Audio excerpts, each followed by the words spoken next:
প্রিয় দর্শক, শুভেচ্ছা নেবেন। আমি সাজু খাদেম সবাইকে আমন্ত্রণ জানাচ্ছি মেরিল প্রথম আলো পুরস্কার 2014 সেরা মুহূর্ত অনুষ্ঠানে। অগণিত দর্শক, পাঠক ও শ্রোতাদের ভালোবাসায় এবছর মেরিল প্রথম আলো পুরস্কার আয়োজন করতে যাচ্ছে তাদের 17তম আসর। আর মেরিল প্রথম আলো পুরস্কার 2014 নিয়ে আমাদের এই বিশেষ আয়োজন মেরিল প্রথম আলো পুরস্কার 2014 সেরা মুহূর্ত।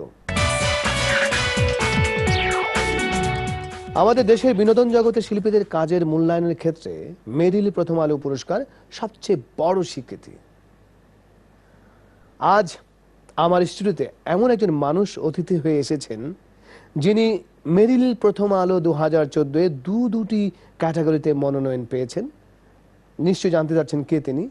তিনি হচ্ছেন একাধারে পিতা, একাধারে স্বামী, একাধারে পুত্র, একাধারে সর্বোপরি বলা যায় গায়ক এবং নায়ক। আমি জানি যে এর পরে নামটি আর উচ্চারণ করার দরকার নেই, আপনারা বলেই ফেলবেন। তারপরে বলছি, উনি হচ্ছেন তাহসান খান। কেমন আছেন আপনি? খুব ভালো আছি। আপনি কেমন আছেন? আমি তো এমনিতেই ভালো থাকি, তারপর আপনাকে দেখে আরো ভালো লাগছে। আমিও আপনাকে দেখে খুব ভালো আছি। জানি যে খুব হাসতে হবে আজকে। খুব ভালো লাগছে আপনাকে এখানে পেয়ে। আমার তো লাগছেই। আমার বিশ্বাস আমাদের দর্শকরাও ভীষণ আনন্দ পাচ্ছেন আপনাকে দেখে, কারণ আমরা যতটুকু জানি যে আপনি অত্যন্ত একজন প্রিয় মানুষ সবার কাছে। আপনি মেরিল প্রথম আলো 2014-এর সেরা গায়ক ক্যাটাগরিতে মনোনয়ন পেয়েছেন। আপনার সাথে আর কারা কারা এই ক্যাটাগরিতে মনোনয়ন পেয়েছেন আমরা দেখে আসি।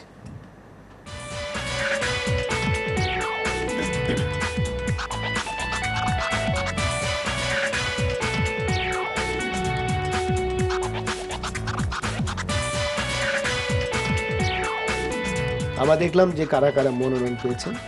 আপনি যে গানটি গেয়েছেন সেই গানটি কোনো উদ্দেশ্য ছিল না। মনোনয়ন পেয়েছি অ্যালবামের জন্য। বপ্পাদা আর আমি গত বছর দুটো অ্যালবাম বের করি, সো আমরা দুজনই অ্যালবামের জন্য নমিনেশন পেয়েছি। একটা অ্যালবামের নাম হচ্ছে উদ্দেশ্য নেই। হ্যাঁ, আমার অ্যালবামটার নাম হচ্ছে উদ্দেশ্য নেই। মানে উদ্দেশ্যহীন একটা অ্যালবাম নিয়ে আপনি এটা এত বড় একটা উদ্দেশ্য মানে সমাধান করে ফেলছেন। এটার আসলে একটা স্টোরি আছে। স্টোরিটা হলো, আমরা যারা গান করি তারা কয়েক বছর ধরে, অনেক বছর ধরেই আমরা ক্যামেরার সামনে একটা কথা বলি যে আসলে অডিও বাজারটা মানে মৃতপ্রায়, কারণ পাইরেসি এবং অনলাইনে গান ফ্রি পাওয়া যায় বলে কেউ আর সিডি কিনছে না।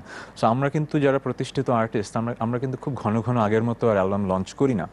কিন্তু আসলে অ্যালবাম যদি না থাকে, একটা 8-10টা গানের সংকলন একসাথে যদি না থাকে, তাহলে আমি গত 1-2 বছর কি কাজ করলাম, আমার শিল্পী সত্তার কি বহিঃপ্রকাশটা আমি কিন্তু আসলে মানুষের সামনে উপস্থাপন করতে পারছি না।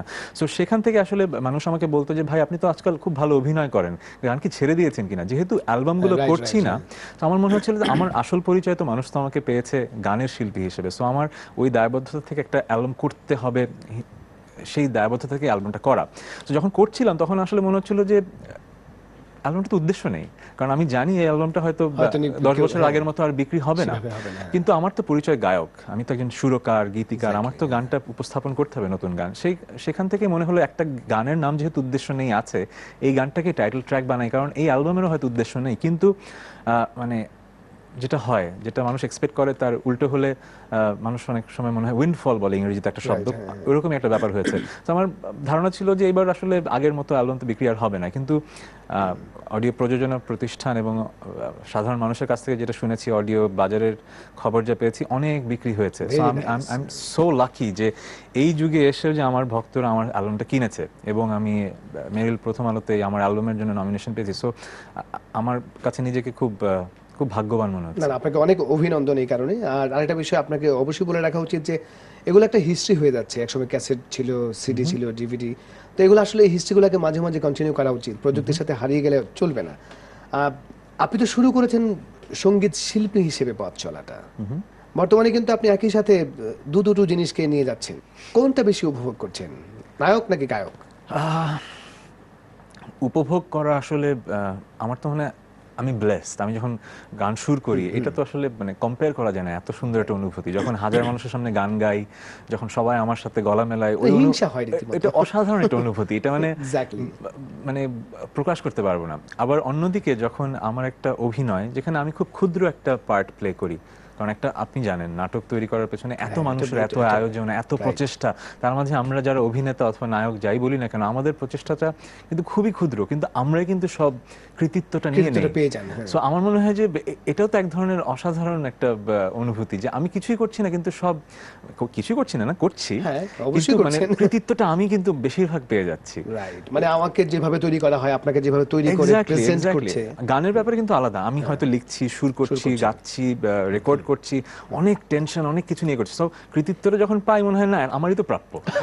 সত্যি, কিন্তু নাটকের ক্ষেত্রে মনে কিন্তু হয় যে না, নাটকের ক্ষেত্রে কিন্তু এই ভালো লাগাটা হচ্ছে যে আমি বিশাল বড় একটা আয়োজনের আমি একটা ক্ষুদ্র অংশ, কিন্তু আমি খুব ভালোবাসাটা বেশি বেশি পাই। সো এটাও একটা ভালো হ্যাঁ লাগা। সত্যি, আসলে যে কোনো ভালোবাসাই মানে পাওয়াটাই হচ্ছে আনন্দের। পৃথিবীতে বেঁচে থাকার তো অনেক কারণ আছে, রাইট, অনেক কারণ আছে। অর্থ, যশ, খ্যাতি, কিন্তু ভালোবাসাটাই কিন্তু আসলে এমন একটা জিনিস যেটা সত্যি, আসলে ভালোবাসার জন্য কি না করি আমরা। Exactly. আচ্ছা, আপনি কথা বন্ধু মিথিলা নাটকটির জন্য সেরা টিভি অভিনেতা ক্যাটাগরিতে মনোনয়ন পেয়েছেন। আচ্ছা, তার আগে আমরা দেখে আসি আপনার সাথে আর কারা কারা এই ক্যাটাগরিতে মনোনয়ন পেয়েছেন। আচ্ছা।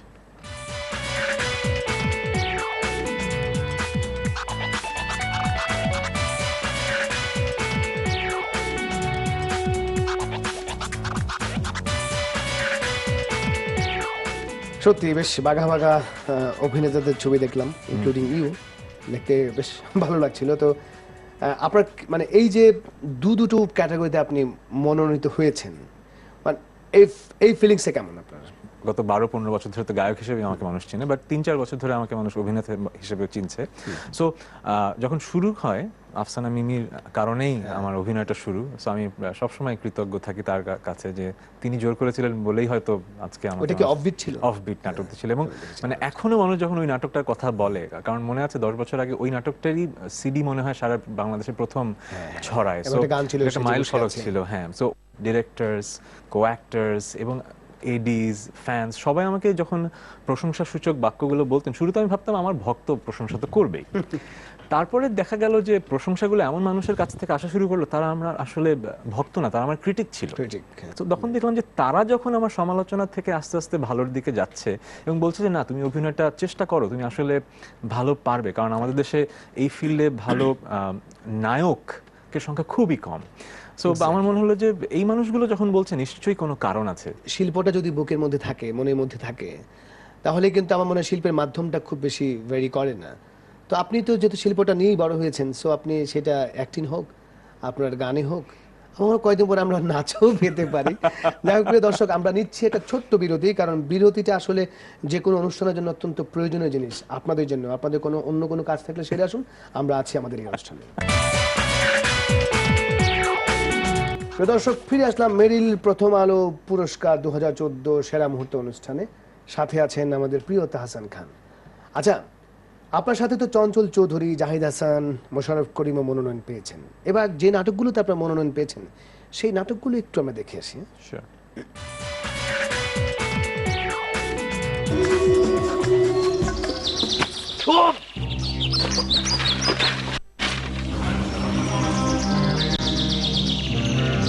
আপনি এত রাতে? কেন, এত রাতে কি অসুবিধা? না, অসুবিধা না, মানে আপনি এত রাতে আমার ঘরে আসছেন? আপনার ঘর মানে? এটা তো আমার ঘর। আপনি আমার বাড়িতে লজিং মাস্টার। জি, লজিং মাস্টার। এত রাতে আপনি আপনার ঘরে আসছেন, কেউ যদি বাইরে থেকে দেখে ফেলে? জি ম্যাডাম, বলেন। প্রমোশনের লিস্ট তো আমার হাতে চলে আসছে। তাই নাকি ম্যাডাম? আমার নামটা আছে নাকি দেখেন তো। আপনার নাম কি লিস্টে তাহনের কথা? আরে না, তুমি যেটা ভাবতেছো সেটা কিন্তু না। একদম তাজা, ফরমালিন মুক্ত, একদম টাটকা, ঠিক আছে? জেনটা এই যে বালতির মধ্যে রাখছি, খলবল খলবল করতেছে। আসো না, আসো, আসো না। ছাড়ো, মাছ খলবল খলবল করবে কেন? যেটা মাছ পাইছো কেটে আনতে পারলা না? এই রাতের বেলা আমি এখন মাছ কাটতে পারবো না। মাছটা যখন কিনছি তখন যে বাসায় আনবো সেই উদ্দেশ্যে তো কিনি নাই।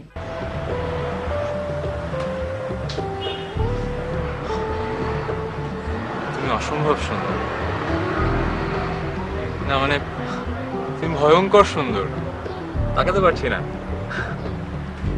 তুমি এত সুন্দর কেন? যদি সুন্দর এখন মুখ পাইতাম, যদি নতুন এখন মুখ পাইতাম, সদর ঘাটের পান খিলি তার বানাই খাওয়াইতাম। দূর মিয়া, তুমি কই আসিলা? এটা কোনো কথা? তুমি আজ তো হই না, আমি দৌড় দিয়া বাসায় চলে এলাম। দাও পান্ডা দাও। মানে চারটা নাটক কিন্তু দুর্দান্ত লাগছে, মানে বেশ মজার ফুর্তির, আপনারটা অনেক রোমান্টিক। তো আপনার কি মনে হচ্ছে, মানে কি হতে পারে? বুকটা কি ধুকধুক করছে যে কি হচ্ছে, পুরস্কারটা কোন দিকে যাবে? না আসলে এন্টারটেইনমেন্ট এটাই তো একটা ইন্ডাস্ট্রিতে এত বছর ধরে আছি, হ্যাঁ। এত ভালোবাসা পেয়ে গেছি অলরেডি, এখন মনোনয়নটাই তো অনেক বড় পুরস্কার। Exactly. আর এমন এমন বাঘা বাঘা অভিনেতাদের সাথে মনোনীত হয়েছি, সেটাই তো একটা বড় বড় মানে উৎপল দত্ত পুরস্কার। একবার একটা কথা বলেছিলেন যে আসলে পুরস্কার আনাটা বড় বিষয় না, মানুষের ভালোবাসা যতদিন থাকবে ততদিনই পুরস্কার।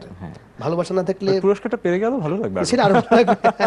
আচ্ছা, শুটিং এ, আপনার এই নাটকের শুটিং এ কোনো মজার ঘটনা আছে যেটা এখন বলে দেওয়া যায়? মজার না, মানে অনেক কিছু থাকে যেটা বলে দেওয়া যাবে না, কিন্তু যেটা বলে দেওয়া যাবে।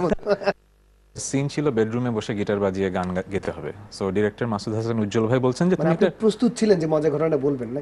এক সেকেন্ড সময় লাগে না আপনার? যখনই দেখছিলাম তখনই মনে হচ্ছিল যেখানে কি যেন একটা ছিল। এক্স্যাক্টলি, বলেন বলেন। তো তখন বললো যে গিটার বাজাও, একটা ধুন বাজাও। আমি বলছি, ধুন বাজাও মানে একটা লা লা লা কিছু একটা করো। আমি বলছি, আচ্ছা কি লা লা লা করবো। সো লাইট ঠিক করতে করতে একটা প্রোগ্রেশনের মধ্যে লা লা লা করে একটা লাইন অকারণেই মাথায় চলে আসলো। আচ্ছা, যেহেতু কথা বন্ধু মিথিলা ছিল, সেরকম একটা শব্দ, আমার শব্দ যত কোনো এক কথা বন্ধুর কাছে। তো যখন করছি মানে গানটা তো সুন্দর হচ্ছে, এটা আগে বানানো না এখনই বানানো, প্লিজ একটু শেষ করেন, 10 মিনিট দেই আপনাকে। সো তখনই 10 মিনিটে গানটা বানালাম, তখনই লাইভ গেলাম, বললো যে এটা একটু রেকর্ড করে দেন না, আমরা গানটা নাটকে ইউজ করি। বলছেন মানে ওকে ঠিক আছে। মানে তার মানে ওখানে বসেই গানটা তৈরি করে? হ্যাঁ, এবং গানটা কোথাও রিলিজ পায়নি, কিন্তু মানুষজন খুব পছন্দ করেছে। সো এটা দেখেই মনে হলো যে এই গানটা শেষ করতে হবে। গানটা শেষ করে, শেষ করেননি? মানে 2 মিনিটের গান ছিল, নাটকে যতক্ষণ লাগে। গানটা শেষ করেন, কারণ আপনি তো নাটকে নানা রকম গান তৈরি করে ফেলেন এবং সেই গানগুলো অনেক ইন্টারেস্টিং হয়। আমার অভিজ্ঞতা আছে, সেই হ্যাঁ, আমরা একসাথে অনেক আসমানি কে নিয়ে একটা অসাধারণ একটা গান আপনি তৈরি করেছিলেন। আচ্ছা, এর আগে আপনি ল্যান্ড ফোনের দিনগুলোতে প্রেম, আপনি অভিনয় করে সেরা শিল্পী হিসেবে মনোনয়ন পেয়েছিলেন, আর এবার পেয়েছেন আপনার কথা বন্ধু মিথিলার জন্য। না, এই নামটি তো, কথা বন্ধু মিথিলার এই নামটির সাথে তো আপনার জীবনে একটা অদ্ভুত সম্পর্ক আছে। তো এইবার কি আপনি আশা করছেন যে অন্তত এই নামটির কারণে হলেও আপনি মানে না, পুরস্কারটা নামটির আপনার কারণে পুরস্কার আশা করছি না। যদি অভিনয় মানুষের ভালো লেগে থাকে, সে পরিমাণ এসএমএস মানে অনেক সময় হয় না যে হয়তো আপনি পুরস্কারটি পেয়ে গেলেন, তখন কি কোনোভাবে ক্রেডিট নেবে মিথিলা যে দেখো এবার কিন্তু শুধু আমার নামটির জন্য পেয়ে গেলা? মেয়েরা তো নিতে চাই। আমার অন্যকে ক্রেডিট দিতে কোনো সমস্যা নেই। ওকে, ফ্যান্টাস্টিক। কিন্তু আপনি এত কিছুর পরে, মানে দর্শক চাওয়া তো আছেই, আপনার নিজের চাওয়া কি আছে যে আপনি অভিনয়ে নিয়মিত হবেন? এটা খুব কঠিন একটা প্রশ্ন, গম্ভীর হয়ে যাবে সৎ উত্তর দিলে। মানে যদি প্রতিনিয়ত কাজ করি, তখন তো আর কেউ আমার কাজ দেখবে না। যেহেতু ঈদ এবং ভ্যালেন্টাইন্স ডে খুব বেছে বেছে 3-4টা কাজ করছি, সেজন্য দেখছে, সেজন্যই হয়তো বেস্ট স্ক্রিপ্টগুলো পাচ্ছি, এই জন্যই আমার গার্ডগুলো দেখছি। না, না, বললাম না, আমার কৃতিত্ব খুবই কম। আমি হয়তো ভালো স্ক্রিপ্টগুলো রেগুলার, পাচ্ছি। আমরা আশা করি যে দর্শক দেখবে, দর্শক অভিনয় দেখতে চায়। প্রিয় দর্শক, আমরা নিচ্ছি বিরতি, আমরা বিরতির পর আবার ফিরে আসছি, আপনারা ফিরে আসবেন। প্রিয় দর্শক, আবার ফিরে আসলাম মেরিল প্রথম আলো পুরস্কার 2014 সেরা মুহূর্ত অনুষ্ঠানে। আছেন তাহসান খান, আছি সাজু খাদেম। তাহসান খান, আমি জানতে চাচ্ছি আপনার কাছে যে পুরস্কারটা পেলে আপনি কি করবেন? পুরস্কার একটা না, দুটো পেলে কি করবো? পুরস্কারগুলো, সরি, সেটাই। Very nice, very nice. আমরা আশাই করতে পারি যে আমরা সবাই তো একটা পুরস্কার পেয়ে অভ্যস্ত, সো মনে হয় হ্যাঁ, দুটো সবাই তো পুরস্কার পেলে আপনি কি যদি করবেন? দুটো পাই তাহলে খুব খুশি হব। দুটো পুরস্কার কাকে উৎসর্গ করবেন সেটা সেদিনই শুনবো। হ্যাঁ, সেদিনই। কিন্তু আজকে কি কোনো কিছু বলার আছে যে পুরস্কার পেলে কাকে উৎসর্গ? আসলে এসব অ্যাওয়ার্ড শোতে যদি আগে থেকে স্পিচ প্রেজেন্ট করে যায়, তারপরে যদি অ্যাওয়ার্ড না পায়, খুবই কষ্টের ব্যাপার। সো কাকে উদ্দেশ্য উৎসর্গ করতে আসলে জানি না, ওই মুহূর্তে কি চলে আসে আমরা জানি না। সেটাই। আপনার কাছে যখন প্রথম স্ক্রিপ্ট আসে কথা বন্ধু মিথিলা, হঠাৎ করে স্ক্রিপ্টটা পাওয়ার পর কি জার করেছে যে কি ব্যাপার হঠাৎ করে? এটা ছিল ক্লোজ আপ কাছে আসার গল্প সিরিজের একটা কাজ। সো এটা খুব বড় বাজেটের কাজ, এবং ক্লোজ আপ আমার সাথে খুব অঙ্গাঙ্গিভাবে জড়িত, কারণ আমার জীবনের প্রথম ইউনিভার্সিটি পাশ করে প্রথম কাজটাই ছিল ক্লোজ আপের ইন্টার্ন হিসেবে আমি জয়েন করি ইউনিলিভারে। সো এক ধরনের মানে প্রেম আছে। সো ক্লোজ আপের কাজ আসলে আমি জানি যে ভালো হবে।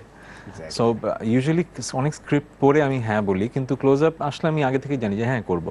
সো কারণ এবং ভালো ডিরেক্টরদের ওরা চুজ করে, ভালো স্ক্রিপ্টগুলো বাছাই করে পায়। সো যখন পড়লাম মনে হলো আসলে সুন্দর একদম সিম্পল, Right. কিন্তু নাটকগুলো হয় খুব ছোট, 15 থেকে 20 মিনিট ডিউরেশনের। তো চ্যালেঞ্জটা হচ্ছে যে অত অল্প সময়ে একদম স্টোরিটা condensed একটা, বলা। হ্যাঁ। সো ওই চ্যালেঞ্জটা আমার মনে হয়েছিল ওইটা পারবে কিনা, এবং বাট ডিরেক্টর উজ্জ্বল ভাই অসাধারণ কাজ করেছেন, খুবই ভালো লেগেছে, এবং আমার কো অ্যাক্ট্রেস অগ্নিলা অসাধারণ অ্যাক্ট্রেস। আচ্ছা, এইবার উদ্দেশ্য নিয়ে যে অ্যালবামটি ছিল, আসলে কথাটা খুব সুন্দর বলেছেন যে অ্যালবামের তো আসলে এখন আর কি উদ্দেশ্য এবার থাকতে পারে, এটা হিস্ট্রিটাকে মানুষকে জানিয়ে রাখা যে এরকম একটি ঘটনা পৃথিবীতে ঘটেছিল।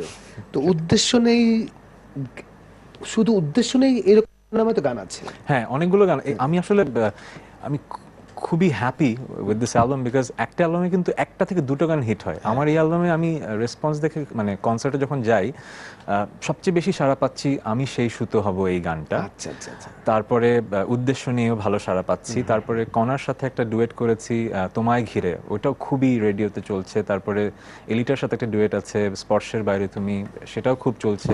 কতদূর নামে একটা গান, সেটাও মানুষ খুব শুনছে। সো আমি আসলে মানে ভালোবাসা শিখতো একটা অ্যালবামের 5-6টা গান যে মানুষ গ্রহণ করবে এবং সবাই এত বেশি পছন্দ করবে, আমি আসলে এক্সপেক্ট করিনি। সো মানে উদ্দেশ্য নিয়ে নামটা আসছে বারবার, কিন্তু আমি আসলে আমার অ্যালবামের সত্তাটাকে প্রমোট করতে চাই। কারণ আগে একটা সময় ছিল 20 বছর আগে, মনে আছে জেমস ভাই বাচ্চু ভাইদের অ্যালবাম যখন বেরোতো, আমরা পুরো অ্যালবামটা শুনতাম শুরু থেকে শেষ পর্যন্ত, প্রত্যেকটা গানের একটা মূল্যায়ন ছিল। এখন কিন্তু সেই যুগটা এখন নাই, সেটা একটা গান হবে, একটা গান ভিডিও হবে, অ্যালবামের বাকি গান ভুলে যাই। বাকি গান ভুলে যাই। মানে কে কে শুনবে, কিনবেও না, জাস্ট রেডিওতে যেটা বাজবে সেটাই শুনবে, সেটাই শুনছি আমরা। অথবা ফ্রেন্ডরা ফোনে যেটা শুনছে। কিন্তু আমার যেটা খুবই ভালো লেগেছে এবার, যে পুরো অ্যালবামটা মানুষ শুনেছে এবং অ্যাটলিস্ট 5-6টা গান বারবার এসছে। আমি আসলে এখন খুব ইজি কিন্তু কোন গানগুলো শুনছে, যেরকম ফেসবুকে নতুন একটা অ্যাপ এসছে ফেসবুক মেনশনস। সো কেউ যখন কোনো গান শোনে এবং যখন লেখে যে লিসনিং টু দিস সং, আমার ওই সফটওয়্যারে চলে আসে যে কে কোন গান শুনছে। তা আপনি নিজেই জাজ আমি করতে পারেন, নিজেই জাজ করতে পারি যে আসলে আমার এই অ্যালবামের সবগুলো গানই মানুষ শুনছে। So এই ব্যাপারটা আমার কাছে মনে হচ্ছে মানে যে মানে একটি মানে এখন তো আসলে প্রযুক্তি এত ডেভেলপ করেছে, দর্শকের কাছ থেকে প্রযুক্তির মাধ্যমে নানা ধরনের রিকোয়েস্ট আমার কাছে আসতেছে যে উদ্দেশ্য নয় গানটির কিছু অংশ শুনতে চায় দর্শক। খালি গলায় উদ্দেশ্য নিয়ে গানটা ভালো লাগবে না। তাহলে আপনি যদি আপনার ওই অ্যালবামে যদি অন্য কোনো গান থাকে, হ্যাঁ, যে গানটা বললাম এখন কনসার্টে খুব বেশি মানুষ পছন্দ করছে, সেটার একটু পুলিশ নিয়েছে। আমি সেই সুতো হব যে তোমায় আলোকিত করে নিজে জ্বলে যাব, আমি সেই নৌকা হব যে তোমায় পার করে নিজে নিজে ডুবে যাব, হব সেই চোখ যে তোমায় দেখে বুঝে যাব, হব সেই সুর যে তোমায় মাতিয়ে করুণ হব। বাহ বাহ বাহ বাহ। তাজম ভাই, আপনাকে অসংখ্য ধন্যবাদ। ধন্যবাদ আপনাকেও, মাছরাঙা টিভিকে এবং প্রথম আলোকে। মেরিল প্রথম আলো 2014 মনোনয়নের জন্য আপনাকে শুভেচ্ছা, এবং সেই সাথে ভবিষ্যতে আরো গান, আরো অভিনয় দিয়ে মানুষকে অনেক আনন্দ দিবেন এবং আপনি আপনার জায়গাটাকে আরো প্রতিষ্ঠিত করবেন, সেজন্য আপনাকে শুভকামনা। Thank you. প্রিয় দর্শক, আজ এই পর্যন্তই ছিল আমাদের আয়োজন, কিন্তু যাওয়ার আগে যে কথাটি না বললেই নয়, তা হলো আপনাদের ভোটেই নির্বাচিত হন মেরিল প্রথম আলো পুরস্কার বিজয়ী। তাই আপনার প্রিয় তারকাকে বিজয়ী করতে আপনার মোবাইলে মেসেজ অপশনে গিয়ে MP স্পেস তারকা কোড লিখে পাঠিয়ে দিন 2221 নম্বরে। তারকা কোডের জন্য চোখ রাখুন প্রথম আলোর আনন্দ সংখ্যায়। চাইলে অনলাইনেও ভোট দিতে পারেন, সেজন্য লগ ইন করতে হবে www.prothomalo.com MP অ্যাওয়ার্ড এই ঠিকানায়। সবাইকে ধন্যবাদ।